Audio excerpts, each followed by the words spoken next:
Once upon a time in the heart of the jungle, deep within the tangled vines and towering trees, there lived a tiny lion.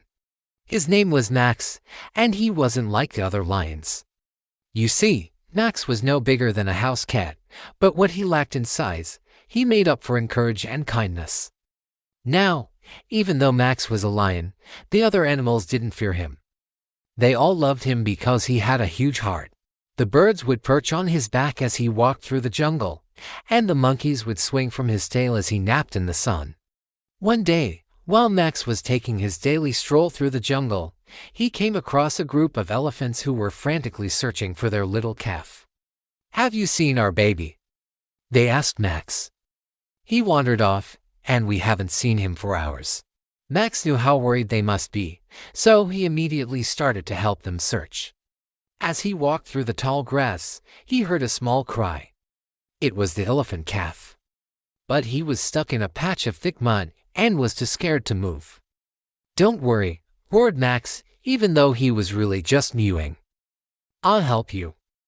The little elephant was too scared to listen. He kept crying out for his mama until Max had an idea.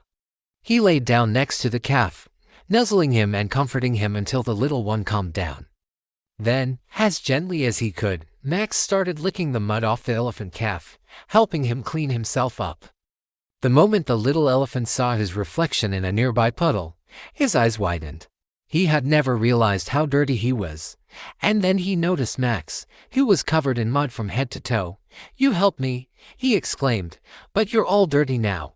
Max just purred. Helping others always made him feel good. Just then, the elephant's mother came rushing over. She was so relieved to see her baby safe and sound. She was also very grateful to Max.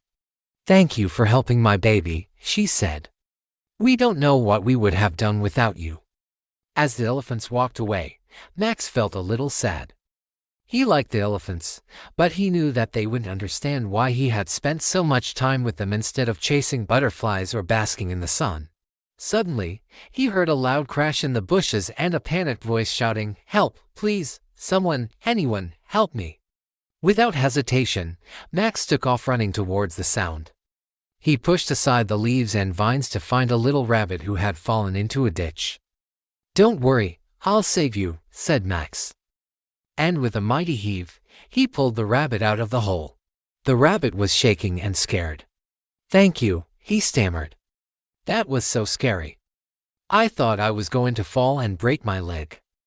"It's okay," replied Max. "I'm here now. Are you hurt?" The rabbit hopped up and down. "No, I'm okay," he said. "And I want to say thank you for saving me." Then he took off down the path and disappeared into the trees. Max watched him go, feeling a little disappointed. Again, he had helped someone, but they didn't even stop to say thank you properly. Maybe being a tiny lion wasn't so great after all, he thought. As he turned to go home, he heard a familiar voice. Well, well, if it isn't the tiniest lion in the jungle," sneered a tiger. "What are you doing here, little lion? Shouldn't you be off playing with your little lion toys?" Max glared back at the tiger, even though he was really just a baby lion cub. "I'm not a little lion," he growled. "I'm Max, and I'm going home." With that, he turned and walked away, feeling angry and upset. When he got home, he curled up on his favorite rock and closed his eyes. Suddenly, he heard a knock at his den. He opened his eyes and saw the elephant calf standing outside. "I wanted to say thank you again for saving me," said the calf. "And I brought you something." He reached out with his trunk and handed Max a beautiful butterfly he had found in the tall grass. Max's face lit up. It was the biggest butterfly he had ever seen. And even though he didn't need the butterfly as a toy, he knew that it was a symbol of the elephant's gratitude. And that made him feel good inside. From that day on, Max continued to be the kindest, bravest lion in the jungle. Always helping those in need and never forgetting that being a true hero isn't about being big or strong, but about having a big heart.